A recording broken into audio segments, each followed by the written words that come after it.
যখন আল্লাহর পয়গম্বরের 40 বছর পূর্ণ হয়ে গেল, হাদিসের মধ্যে পাওয়া যায়, কিতাবের বর্ণনায়, যখন ওই পয়গম্বর নিজে নিজে একাকী নির্জনতা পছন্দ করতেন। কেমন নির্জনতা? এমন নির্জনতা পছন্দ করতেন, তিনি কি করতেন? মানুষের কাছে তার ভালো লাগে না, তিনি একা একা জীবনকে বেছে নিলেন। পয়গম্বর বাড়ি থেকে খাবার নিয়ে ইতিকাফের উদ্দেশ্য করে গাড়ে হারায় চলে গেলেন। সেখানে কিছু সময় কাটাইলেন। যখন পয়গম্বরের খাবার শেষ হয়ে যেত, আবার পয়গম্বর বাড়িতে আসতেন, এসে আবার কিছুদিনের জন্য খাবার নিয়ে যাইত। খাবার নিয়ে গাড়ে হারায়, যেটাকে আমরা হেরা গুহায় বলেছি, এখন ওই এটার নাম হলো জাবালে নূর। ওই গাড়ে হারায় পয়গম্বর একাকী নির্জনতা পছন্দ করতেন। ওই পয়গম্বর যখন গাড়ে হারায় চলে গেলেন, তখন দেখলেন পয়গম্বরের কাছে একজন মালাক ফেরেশতা আসলেন। আয়েশা বলছে, ও পয়গম্বরকে বলতেছেন, ইকরা, আপনি পড়ুন। পয়গম্বর বলেন, না আমি পারি, আমি পড়তে জানি না। আবার বলেন, আপনি পড়ুন। পয়গম্বর বলেন, আমি পড়তে জানি না। আবার যখন পয়গম্বরকে বলো, পয়গম্বর আপনি পড়ুন, পয়গম্বরকে জানা দিলেন, ও পয়গম্বর আপনি পড়ুন, ইকরা বিসমি রাব্বিকাল্লাযী খালাক, খালাকাল ইনসানা মিন আলাক, ইকরা ওয়া রাব্বুকাল আকরাম আল্লাযী আল্লামা বিল কলম, আল্লামাল ইনসানা মা লাম ইয়ালাম। জিবরাইল ফেরেশতা যখন পয়গম্বরকে বলেন, পয়গম্বর আপনি বলুন, পয়গম্বরের উপর সর্বপ্রথম সূরা আলাকের এই 5টি আয়াত অবতীর্ণ হয়। পয়গম্বর ওই 5টি আয়াত অবতীর্ণ করলেন। 5টি আয়াত কি? এক নাম্বার হলো ইকরা বিসমি রাব্বিকাল্লাযী খালাক, পড়ো তোমার প্রভুর নামে যিনি তোমাকে সৃষ্টি করেছেন। এই ইমানদার আল্লাহর গোলাম, আল্লাহ তাআলা সর্বপ্রথম বললেন পড়ো, কারণ পড়ার মাধ্যমে জ্ঞান অর্জন হয়। এই জ্ঞান দিয়ে আল্লাহকে চেনা যায়। যদি তুমি না পড়ো তাহলে জ্ঞান অর্জন করতে পারবা না। আর যদি তোমার জ্ঞান না থাকে তাহলে তুমি আল্লাহকে চিনতে পারবা না।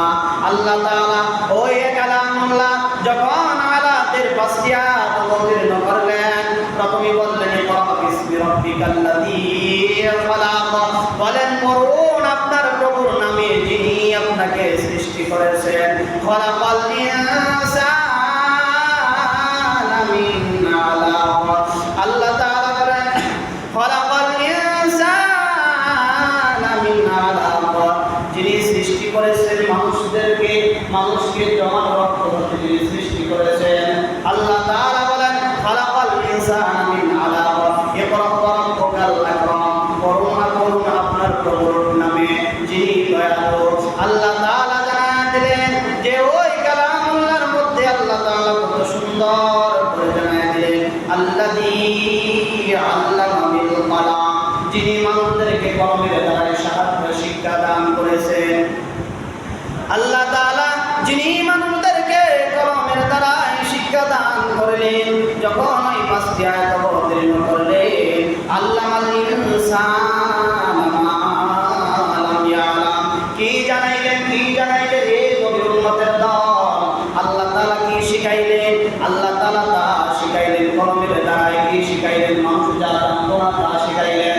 আল্লাহর পয়গম্বরের উপর যখন ওই 5টি আয়াত অবতীর্ণ হয়, পয়গম্বর নিজের বর্ণনা দিয়ে পয়গম্বর বলেন, যখন গাড়ে হারায় যখন আমার উপর এই 5টি আয়াত অবতীর্ণ হয়, তখন আমার মধ্যে এতটা অনুভব করলাম যে আমি যেন মাটিতে পড়ে যাব।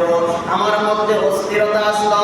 পয়গম্বর দৌড়ে বাড়িতে গিয়ে আম্মা জান খাদিজাকে বলেন, ও খাদিজা জাম্মিলুনি, হে খাদিজা তুমি আমাকে চাদর দিয়ে ধরো, হে খাদিজা তুমি আমাকে চাদর দিয়ে ধরো। যখন পয়গম্বরকে চাদর দিয়ে দেওয়া হলো, তখন পয়গম্বর যখন কিছুটা স্থির হলেন, তখন ওই গাড়ে হারায় কি ঘটেছে আম্মা জান খাদিজার কাছে বিস্তারিত বর্ণনা করলেন। আম্মা জান খাদিজার কাছে বিস্তারিত বর্ণনা করার পরে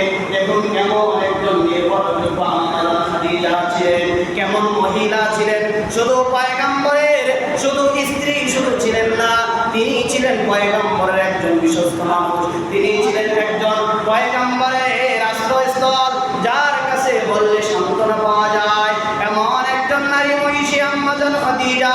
আম্মা জান খাদিজার কাছে যখন গারে হেরায় সমস্ত বর্ণনা বললেন, আম্মা জান খাদিজা সমস্ত বর্ণনা শুনে বলতেছে, আম্মা জান খাদিজা কি বলেন, কাল্লা কখনো নয়, আল্লাহি আল্লাহর কসম, আল্লাহ আপনাকে ধ্বংস করবে না। যখন পয়গম্বরের উপর আলাদে যখন কালামুল্লাহর আয়াত তিলাওয়াত হলো, পয়গম্বর ভয় পেয়ে গেলেন। সাথে সাথে এসে আম্মা জান খাদিজাকে বললেন, হে খাদিজা তুমি আমাকে চাদর মুড়িয়ে ধরো, তুমি আমাকে চাদর মুড়িয়ে ধরো। যখন ভয় কিছুটা কেটে গেল, পুরা গাড়ে হেরার সমস্ত বর্ণনা আম্মা জান খাদিজার কাছে বললেন। আম্মা জান খাদিজার কাছে বলার পরে আম্মা জান খাদিজা বলতেছেন যে আল্লাহর কসম, আল্লাহ আপনাকে ধ্বংস করবে না। কেন আল্লাহ আপনাকে ধ্বংস করবে না? কারণ আপনি আত্মীয়তার সঙ্গে আত্মীয়তা বজাইয়া রাখেন, অসহায় মানুষদেরকে সাহায্য করেন, মুসাফিরদের সাহায্য করেন, দুস্থ মানুষদের বোঝা বহন করে, আপনার মতো এমন কাজ করে নেওয়ালা মানুষদেরকে আল্লাহ ধ্বংস করবেন না। কেমন একজন মহিষী নারী আম্মা জান খাদিজা পয়গম্বরকে সান্ত্বনা দেয়। এই সান্ত্বনা দিয়েই শেষ হয় নাই, আম্মা জান খাদিজা পয়গম্বরকে আরো সান্ত্বনা দেওয়ার জন্য নিয়ে গেলেন আম্মা জান খাদিজার চাচা ভাই ওরাকা ইবনে নওফালের কাছে। ওরাকা ইবনে নওফালকে জানো, ওরাকা ইবনে নওফাল হলো যে সে একজন ঈসাই ধর্মের পণ্ডিত, সে ইনজিল কিতাবের পণ্ডিত। তার কাছে গিয়ে বলতেছিল, ওরাকা যখন বললেন, ওরাকার কাছে গিয়ে বললেন, আম্মা জান খাদিজা দেখুন আপনার ভাতিজা কি হয়েছে। পয়গম্বরকে জিজ্ঞাসা করা হয়, মুহাম্মদ তোমার কি হয়েছে? তখন পয়গম্বর গারে হেরায় সমস্ত বর্ণনা যখন বিস্তারিত বললেন, ওই ওরাকা ইবনে নওফাল বললেন, হাযান নামুস আল্লাযী নাযালাল্লাহু আলা মূসা। এই হলো জিবরাইল, মানে ইনজিল কিতাবের ভাষায় যা ইব্রানির ভাষায় জিবরাইলকে নাম বলা হয়। ওরাকা ইবনে নওফাল বলতেছে, এই তো সেই ফেরেশতা নাযালাল্লাহু আল্লাযী নাযালাল্লাহু আলা মূসা, যেই ফেরেশতাকে আল্লাহ তাআলা মূসার নিকট পাঠাইলেন। ইয়া লাইতানি, হায় আমার আফসোস, সেদিন যদি আমি তরুণ থাকতাম, আমি যুবক থাকতাম। ওই ওরাকা ইবনে নওফাল বলতেছে, সেদিন যদি আমি যুবক থাকতাম, অথবা আমি যদি সেদিন জীবিত থাকতাম, তাহলে যেদিন কোন দিন সেদিন যেদিন তোমার কওম তোমাকে তাদের কওম থেকে তোমাকে বিতাড়িত করবে, তোমাকে তাদের কাছ থেকে বের করে দেবে। ওই কথা শোনার পরে পয়গম্বর অবাক হয়ে গেলেন। তাহলে তারাকে আমাকে অবশ্যই তারাকে আমাকে আমার কওম থেকে বের করে দেবে। ওরাকা ইবনে নওফাল বলেন, তুমি এমন বাণী নিয়ে আসছো, তোমার উপর এমন বাণী পৌঁছেছে যে বা যাহারা যত পয়গম্বর এইরকম বাণী নিয়ে আসতেছে, এমন কোনো কওম নেই তাদের নবীদেরকে তারা বের করে দেয় নাই। যখন আল্লাহর পয়গম্বর ওই ওরাকা ইবনে নওফাল বলে, সেদিন যদি আমি জীবিত থাকি, আমার সাধ্য মতো আমি তোমাকে সাহায্য করব। এই হলো সংক্ষিপ্তভাবে আল্লাহ রসুলের উপর নবুয়ত যখন আসে, যখন আল্লাহ রসুল সাল্লাল্লাহু আলাইহি ওয়াসাল্লাম একাকী নির্জনতা পছন্দ করতে শুরু করলেন, যখন গাড়ে হেরায় গেলেন, তখন দেখলেন একজন ফেরেশতা এসে আল্লাহ রসুলের কাছে এসে বলতেছেন, আপনি পড়ুন। আল্লাহর পয়গম্বর বলেন, আমি পড়তে জানি না। একবার, দুইবার, তিনবার যখন পড়লেন, তখন ওই 5টি আয়াত যখন তেলাওয়াত করলেন, আল্লাহ রসুল বলেন যে এই কালামুল্লাহর এতটা ভারী যে আমি ভয় পেয়ে গেলাম, এমন মনে হলো যে আমি মাটিতে পড়ে যাব। সঙ্গে সঙ্গে দৌড়ে বাড়িতে গেলেন, গিয়ে আম্মা খাদিজা রাদিয়াল্লাহু তাআলা আনহাকে বললেন, হে খাদিজা তুমি আমাকে চাদর দিয়ে মুড়িয়ে দাও। যখন ভয়টা কেটে পড়ল, তখন বিস্তারিত বর্ণনা করলেন। আর আম্মা খাদিজা সান্ত্বনা দিয়ে বললেন যে আপনার মতো মানুষকে আল্লাহ তাআলা ধ্বংস করবেন না। কেন? আপনি দুস্থ মানুষদের বোঝা বহন করেন, অসহায় মানুষের পাশে দাঁড়ান, গরিব মানুষদের সাহায্য করেন, আত্মীয়তা বন্ধন বজায় রাখেন, এমন কাজ করে নেওয়ালা মানুষদেরকে আল্লাহ ধ্বংস করবেন না। তারপরেও কি করলেন? আম্মা জান খাদিজা তো সান্ত্বনা দিলেন নিজের সাধ্য মতো, তারপরে নিয়ে গেলেন তার চাচাতো ভাই ওরফা ইবনে নওফল। তিনি ছিলেন ইনজিল কিতাবের একজন পণ্ডিত। তিনি বিস্তারিত শোনার পরে বললেন, হ্যাঁ বুঝতে পেরেছি, ওই মালাক তিনি হলেন জিবরাইল, যা আল্লাহ তাআলা ইতিপূর্বে মুসা আলাইহিস সালাতু ওয়াস সালামের কাছে প্রেরণ করেছিলেন, সেই ফেরেশতা।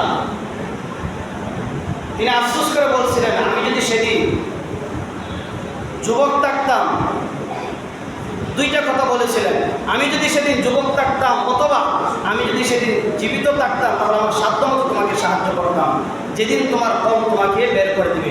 তার মানে প্রত্যেক নবীদের যুগে যে বা যাহারা হকের বাণী নিয়ে আসছে, প্রত্যেক কওমের লোকেরাই তাদেরকে দেশ থেকে বের করে দিয়েছে। তেমনিভাবে আমাদের সমাজেও দেখবেন এক শ্রেণীর মানুষ আছে, যখনই কোনো হক কথা বলা হয় তখনই গায়ে জ্বলা পড়া শুরু হয়ে যায়, মানতে চায় না। আল্লাহ রাসূল সাল্লাল্লাহু আলাইহি ওয়াসাল্লাম বলেন, অহংকারী ব্যক্তিকে আমরা মনে করি আমার ধন সম্পদ বেশি, এই দেখে মানুষই মনে করি না এটা আমার অহংকার। এর মধ্যে আমরা সীমাবদ্ধ করে নিয়েছি, এখানে আমরা সীমাবদ্ধ করে নিয়েছি অহংকার। আল্লাহ রাসূল সাল্লাল্লাহু আলাইহি ওয়াসাল্লাম বলেন, এক নাম্বার অহংকার হলো যে সত্য জানার পরেও, সত্য তার কাছে পৌঁছাবার পরেও যে সত্য থেকে মুখ ফিরিয়ে নিয়ে সে হচ্ছে এক নম্বর অহংকারী। সে হচ্ছে এক নম্বর অহংকারী। যাই হোক, যেটা বলতেছিলাম সেটা হচ্ছে যে আল্লাহ তাআলা যখন কালামুল্লাহ অবতীর্ণ করলেন, সর্বপ্রথম বলা হয়েছে পড়ার কথা বলছেন। মানে পড়ার মাধ্যমেই মানুষ জ্ঞান অর্জন করে। মানুষ যদি না পড়ে তাহলে সে জ্ঞান অর্জন করতে পারবে না, আর যদি জ্ঞান না থাকে তাহলে সে আল্লাহকে চিনতে পারবে না। আবু লাহাবের স্ত্রী উম্মে জামিল ওহীর বিরতি যখন ঘটল, তখন মুহাম্মদ সাল্লাল্লাহু আলাইহি ওয়াসাল্লামকে গালি দিয়ে বলতো, হে মুহাম্মদ, তোমার শয়তানটা কি তোমাকে ত্যাগ করেছে? নাউজুবিল্লাহ, বলেন নাউজুবিল্লাহ। সে আল্লাহকে শয়তান বলেছে।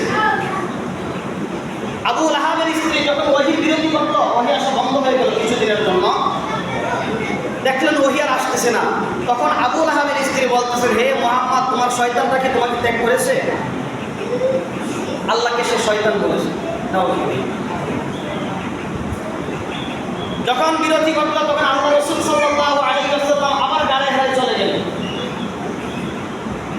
গিয়ে যখন কিছুদিন কাটালেন, চলে আসবেন, ইতিমধ্যে আল্লাহর পয়গম্বর দেখলেন ওই যে ফেরেশতা যার সঙ্গে সাক্ষাৎ হয়েছিল গাড়ি হেরায় প্রথম, যে সূরা আলাদের যখন আয়াত নাযিল হলো, যেই ফেরেশতা এই বাণী নিয়ে আসছিল, সেই ফেরেশতাকে আল্লাহর পয়গম্বর দেখলেন। আল্লাহর পয়গম্বর বলতেছেন, আমি যখন গাড়ি হেরায় হতে চলে আসলাম, তখন সেই ফেরেশতাকে আমি দেখলাম গাড়ি হেরায়। কেমন ভাবে দেখলাম? যে এমন একটা পরিস্থিতির মধ্যে, এমন একটা সিংহাসনের মধ্যে বসে আছেন, যে সিংহাসনটি জমিন এবং আসমান, ওই আসমান এবং জমিনের মধ্যবর্তী জায়গার কাটাকে ভরপুর করে দিল, পরিপূর্ণ করে নিল তার সিংহাসন দিয়ে। আল্লাহর পয়গম্বর ওই ফেরেশতাকে দেখে আবার ভয় পেয়ে আবার আম্মা জান খাদিজার কাছে চলে গেলেন। আম্মা জান খাদিজাকে আবার বললেন, হে খাদিজা, তুমি আমাকে চাদর দিয়ে মুড়িয়ে ধরো, তুমি আমাকে চাদর দিয়ে মুড়িয়ে ধরো। আবার পয়গম্বরের অনুভব হলো, আবার পয়গম্বরের ভিতরে অস্থিরতা শুরু হয়ে গেল। কিন্তু পয়গম্বর নিজেই বর্ণনা দিলেন যে ওই অস্থিরতা আমার কাছে বেশিক্ষণ রয় নাই, ওই অস্থিরতা কিছুক্ষণ সময়ের জন্য আল্লাহ তাআলা ওই অবস্থায় আমার কাছে সূরা মুদাসসিরের আয়াত নাযিল করে দিলেন। আল্লাহ তাআলা জানায়া দিলেন, ইয়া আইয়ুহাল মুদাসসির কুম ফাআনজির ওয়া রাব্বাকা ফাকাব্বির ওয়া সিয়াবাকা ফাতাহহির ওয়ার রুজজা ফাহজুর। আল্লাহর পয়গম্বর বলেন, আল্লাহ তাআলা সূরা মুদাসসিরের আয়াতে কারীমা আমার উপর অবতীর্ণ করে দিলেন। আয়াতের মধ্যে বললেন, ও পয়গম্বর, ও আপৃত করা বন্ধু আমার, ইয়া আইয়ুহাল মুদাসসির, হে চাদর, ইয়া আইয়ুহাল মুদাসসির, পতিত পরালো তুমি উঠো ফানদির, তুমি মানুষদেরকে সতর্ক করো। আল্লাহর পয়গম্বর যখন মুদ্দাসসিরের আয়াত কারিমা নাযিল করে দিলেন, এইভাবে যখন আল্লাহর পয়গম্বরের উপর অবতীর্ণ হয়ে থাকলেন, আল্লাহর পয়গম্বর বলেন যে আমার উপর যখন ধারাবাহিকতার সাথে যখন সূরা মুদ্দাসসির, সূরা আলাক এবং মুদ্দাসসিরের মাঝখানে ওহী বিরতি ছিল, আল্লাহর রাসূলের পর থেকে আল্লাহর রাসূলের কাছে যখন মুদ্দাসসির অবতীর্ণ হলেন, ওই মুদ্দাসসিরের আয়াতের পরে থেকে অবনত আল্লাহর পয়গম্বরের কাছে ওহী অবতীর্ণ হতে থাকলো।